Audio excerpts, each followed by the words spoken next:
Well, I've been locked up for a long time. I don't know how it is now, but when I was on the outs, the family life thing was going just fine. Everybody was doing what they were supposed to do. My mama had a job, I had a job. My little brothers and sisters was going to school, attending school at 79, and we were just living a great life. And then all of a sudden I messed up and got incarcerated. And how many brothers and sisters I got? Me, including 2 other brothers, and 5 to 6 sisters. So we got a big family. So the total of kids is 9 kids. So, give me the age ranges. Like, what's the youngest to the oldest? The youngest is 11. No, the youngest is 10, but the oldest is 11 out of the younger kids. And the oldest out of the adults is 26. And the youngest is 23. So you're right in the middle. Yes, ma'am. I'm the oldest boy. Oldest boy. Yes, ma'am. Were there specific siblings that you were closer to than others? Can you tell me about what brothers or sisters? Like, otherwise in my family or outside my family? Inside your family, are you closer to one brother or sister than another? Or? I'm closer to my sister, Tiaja, because she cared for me more. I don't know how to say it or break it down, but she's always crying for me and begging for me. My other brothers and sisters, they don't care. Like, they love me, but they don't care as much as Tiaja do. Did she almost sort of help raise you? She didn't raise me. My mama raised me. My daddy was never around. So your dad wasn't around. Do you know your dad at all? I know what he looked like, and I know his age and his name, but it's been like 17 years since I seen him. He started to come in my life after I got older, because him and my mama was getting in arguments when I was just a baby, just born. They never got along. Was there violence in the house at all? Did you witness domestic violence? It was a little bit of violence, and then they just fell apart. And I had a stepdaddy by the name of Daryl Fizz that took over his spot, and they raised us a little bit, and then they separated. So it's kind of hard for my mama to raise 9 kids by herself and paying bills and keeping a roof over their head and buying them clothes, hygiene, and there's a lot of chaos going on. So my mama pretty strong, and I love her because I'm a mama's boy, and I will always be a mama's boy. Did you ever sort of feel responsible, like that you had to also help provide for your family? I had some responsibilities to do. I had to do chores. I had to look over the house. I paid a couple bills. Not with my check. Well, my check and my mother's check, because she was at work and she trusted me to go pay the bills at the gas Innocence at downtown, 16th and Meridian, and I did it, and I got a reward for it, some money for doing that.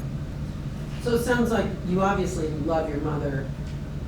So can you tell me, excuse me, do you feel like you had a good parent, a good role model?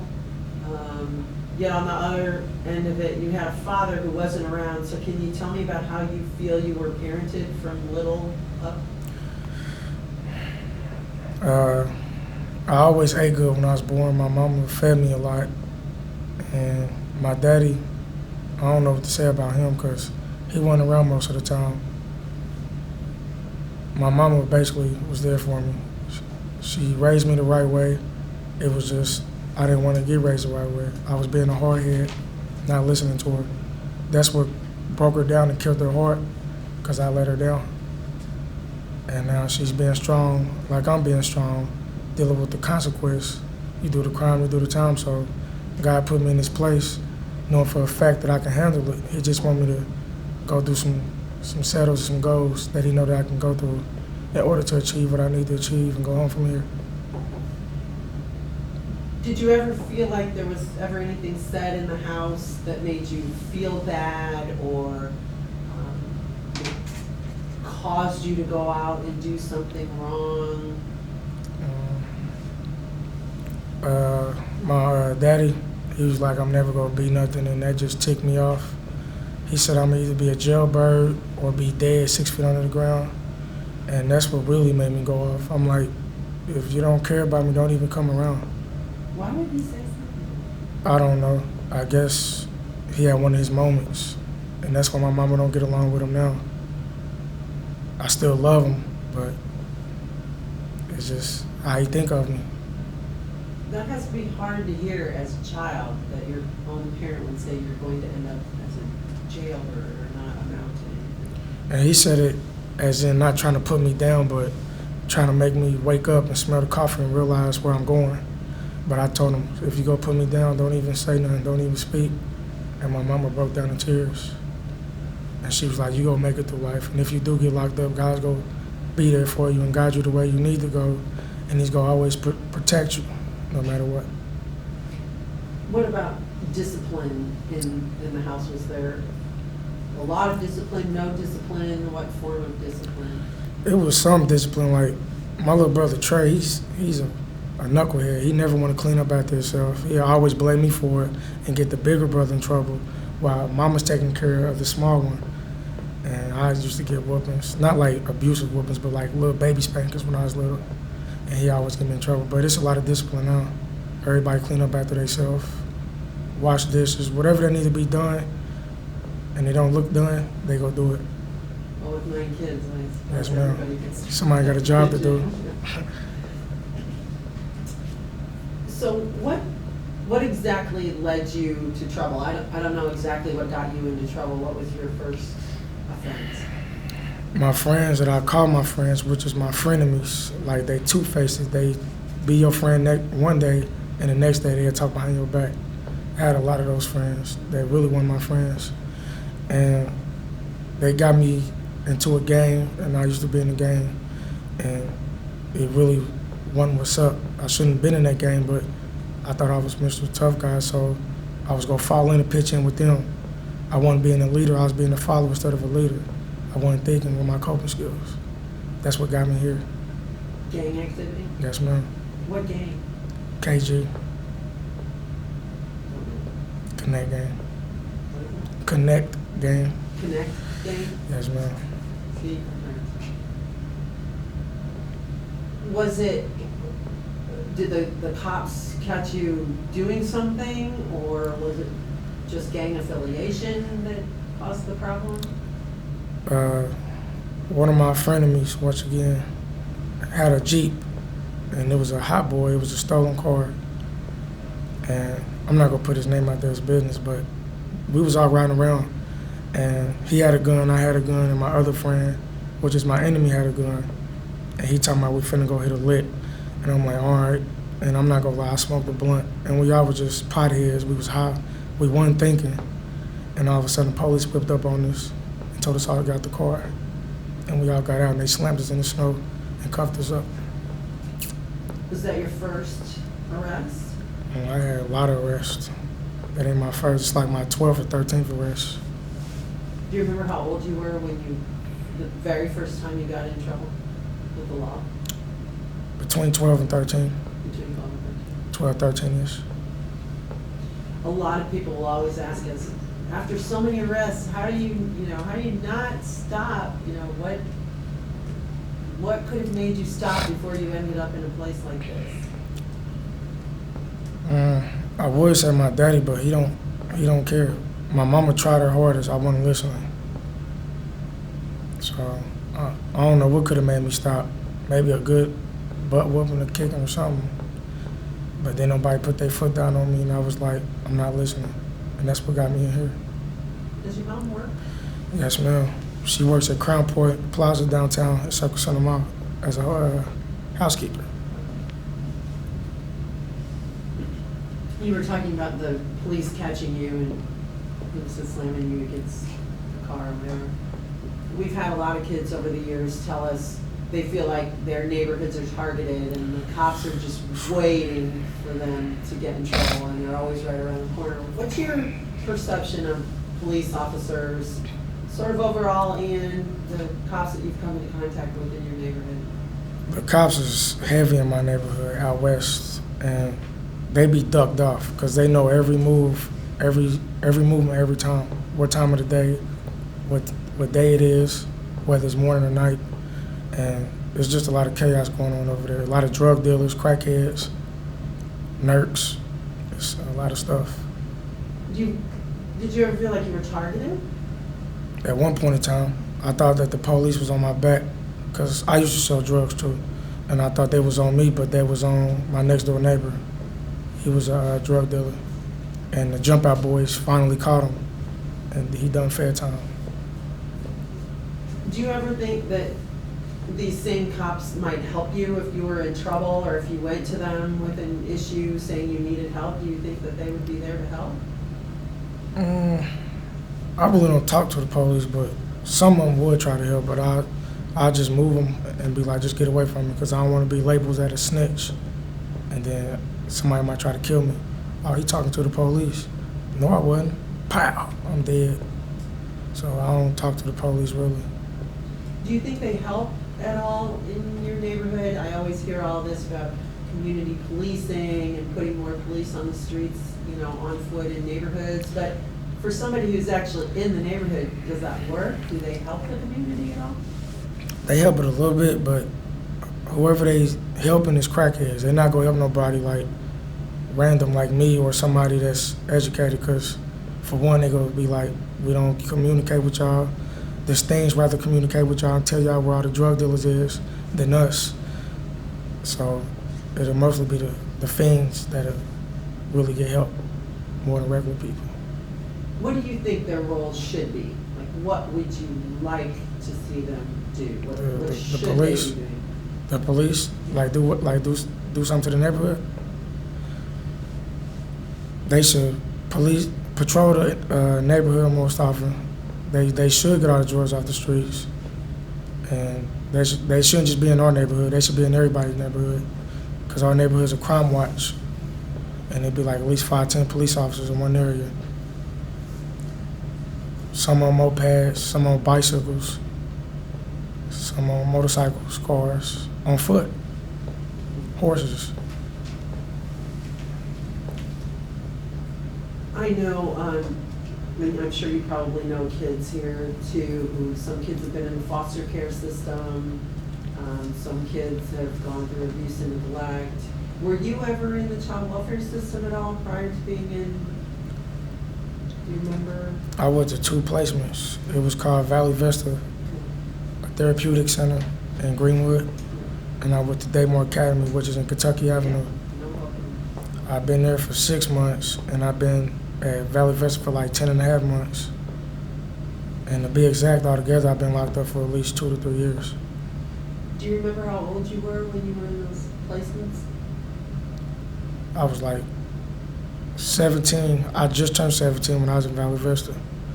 And then I was still 17 at Daymore, but when I got out, it was my birthday, my 18th birthday, which was January the 23rd. So were you in the child welfare system before you were in the delinquency system? Did you go through the? This one? Yeah. Yeah, I was there before I came here because they gave me 2 chances. And I didn't violate probation, I passed it, but then I got in trouble again. And the judge was like, well, since you want to be a knucklehead, I'm going to send you to the Department of Corrections. A 1.5 year DT. Because at first they was going to give me 36 months. And then I guess the Lord knocked on the door and was like, drop it down, reduce it. We're going to give them a 1.5 years, see how that goes. And I took that 1.5 years. Were you ever in foster care as a child? No, ma'am. No.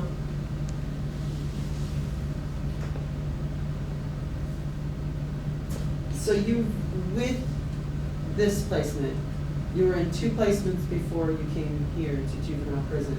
Yes, Were ma'am. there any other placements prior to that, or are those the 3 places you've been? Yes, ma'am. How did you feel when they told you you would be sentenced to the Department of Corrections? It crushed me. Like, I thought he was like hallucinating. I thought I didn't hear him correctly. And then I just blew up and they called for assistance. And then I calmed down. My daddy was like, just do your time. Don't let the time do you, you do the time. Don't think about it, just go through the days by day and God will help you with your situations. And it been happening, so I'm gonna just do my time and don't sweat nothing. Had your dad ever been incarcerated? Yeah, he been in the Department of Corrections for like at least 3-4 years. Do you remember that? I don't remember, but I remember him telling me that he'd been in here before. What about any of your other brothers and sisters? Have they been in trouble at all, or No, ma'am. are you the only one? I'm the only one. That's amazing, because I barely even get in trouble, but So you were telling me before a little bit about your neighborhood. Well known for gang, drug What are the major problems that you see in your neighborhood? Too many fights, pistols. We got a lot of pistols in the neighborhood. A lot of people that's just not right. A lot of people that set people up, they get them in places like this or dead. It's just too much. Has your neighborhood changed a lot over the years? Yeah, it changed a lot because the people that was drug dealers, they were showing off too much. And the police was pinpointing them out by individuals, and they got them, and now they locked up. Either locked up or dead. I got 2 cousins that died for drug dealing. And we all from the same neighborhood. Have you lived in that same neighborhood your whole life, or how long have you lived there? Like 4 years.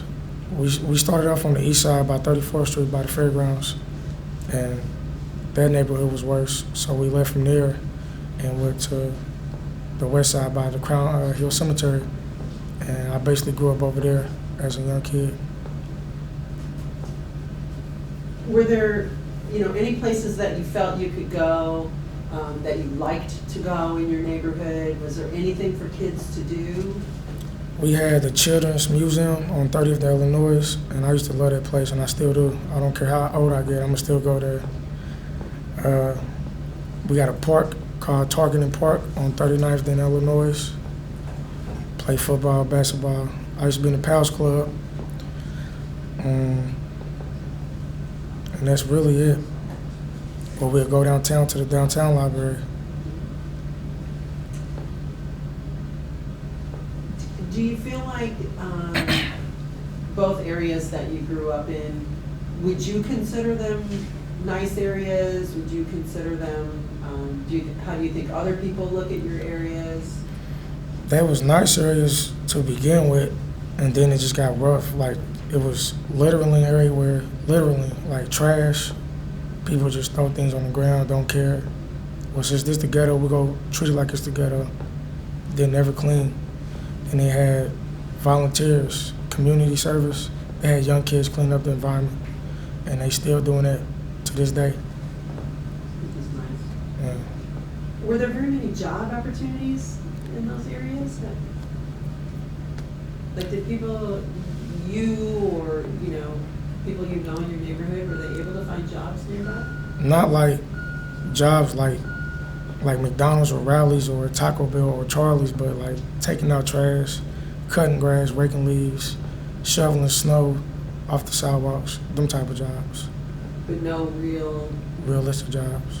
Well, except for the Children's Museum. When you're 16, you can get hired if you got a good background. If you don't, they won't accept you. Did you go to the local school in that area, or how? Like grade school, middle school? I went to Shortridge Middle School. I played football for them. We were 13-0, and we barely got beat by Washington, but we blew them out and won the series. Then I went to Tech High School. I played for them, and we lost a couple games between Ben Davis and Pike and Warren, but every other high school we beat.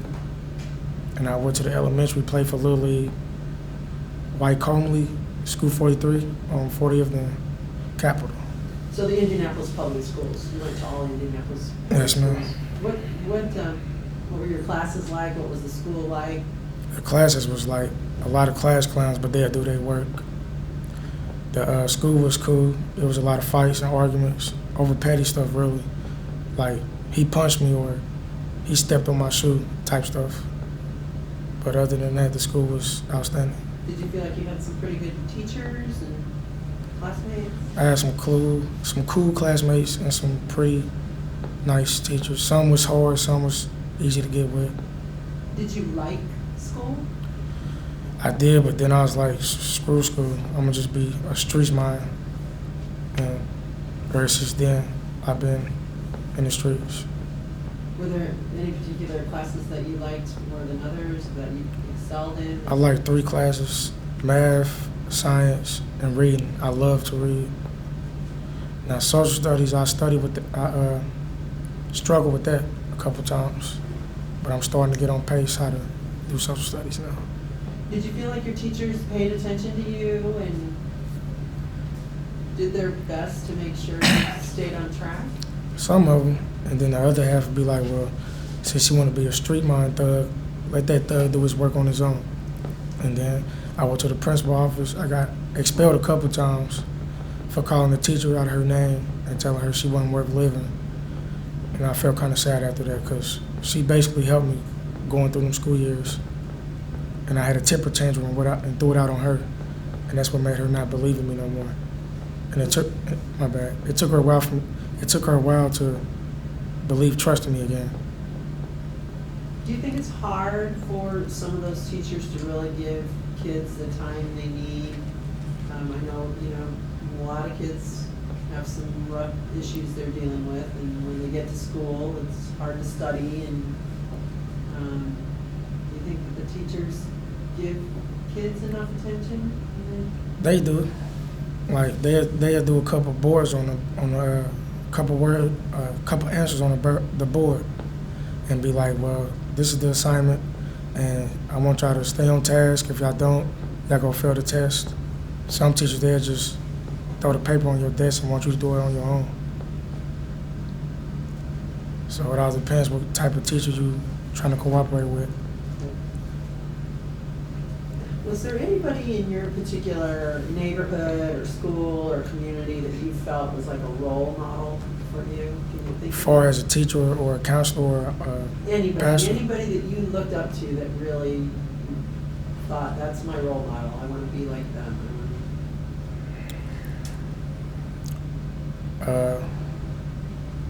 A friend of mine that was cool with my sister named Tony, he's from my neighborhood. He was positive. He never done anything retarded to get locked up. And he was just, I ain't gonna say perfect 100%, but he was doing what he was supposed to do. When he sees something that's not right, he'll hit a 180 instead of a 360. Because if you hit that 360, you go get in trouble. If you do a half degree, which is a 180, and go the other way, you positive, you straight, you won't get in trouble. Is that hard to do sometimes? Sometimes. Because if you don't follow them, they gonna think you a punk or a wussy and be like, you soft, you not down with the crew, or you shouldn't even got in the crew. Why are you in the crew? And they either beat you up or just let you be.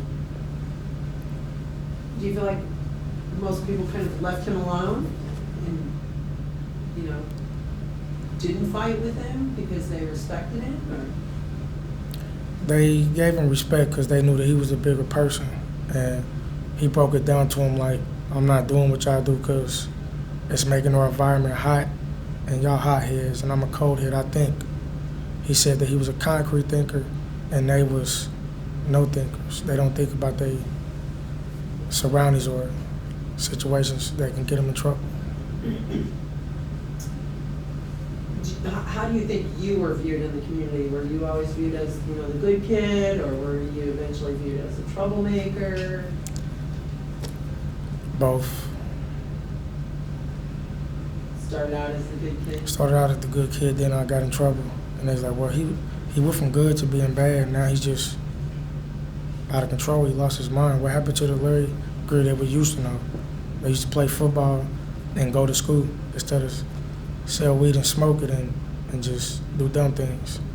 Do you remember when the change sort of happened? Like, was there something that happened that made you go from... Berserk? Yeah. That made me do that? I don't quite remember, but it was something that I don't know. Something that had to do with it that I forgot that made me get to that point was like, forget it. I'm finna change. I don't know. Do you remember how old you were? 14. 14. It's always 14 or 15. That's a tough time. A real tough time.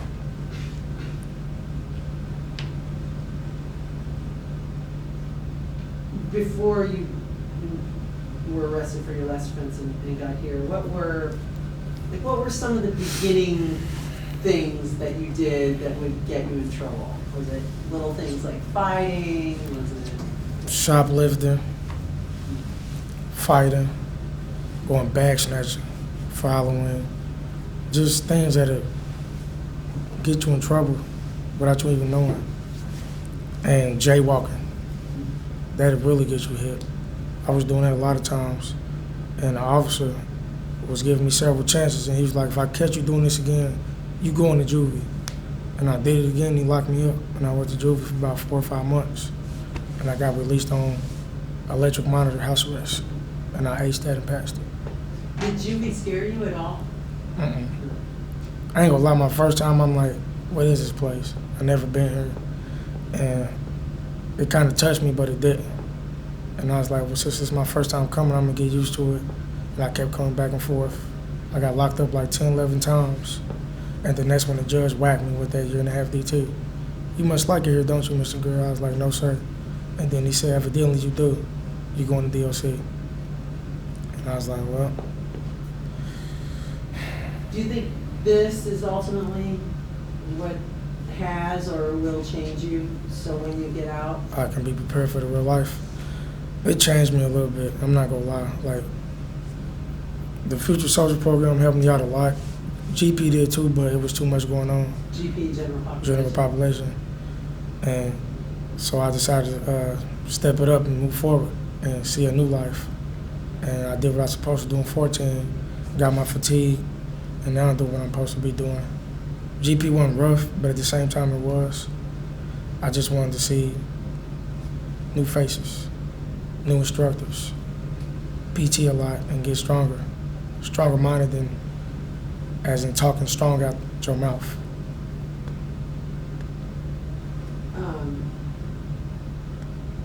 Do you feel like your age has helped too, that the older you get, you're not so much of a hothead anymore, or? That helps a lot. I'm not even gonna lie, because when I was young, I wasn't even thinking. I was like, well, if I gotta do this, I gotta do it now. But when you get older, you think about some things, and you basically just be like, is it worth it? Nah, like the devil over here telling you to do it, and the Lord over here, as an example, saying don't do it. And this guy over here is tempting you to do it, but over here is telling you just don't do it. And you go for it anyway. When you were getting in trouble, did you think about your family at all when you were out doing some of those things? Did you feel guilty? I felt guilty, ashamed. I felt foolish. I felt like I left my family down, not just me, my family. I couldn't help my mama no more. My sisters was going out partying, going to the clubs, doing what they do. My little brother was failing in math, because I'm a math freak. I love to do math. And a lot of stuff was going on. My little sister missed me. She was crying. She wrote me letters saying she can't wait till I come home. They just miss Big Brother, basically.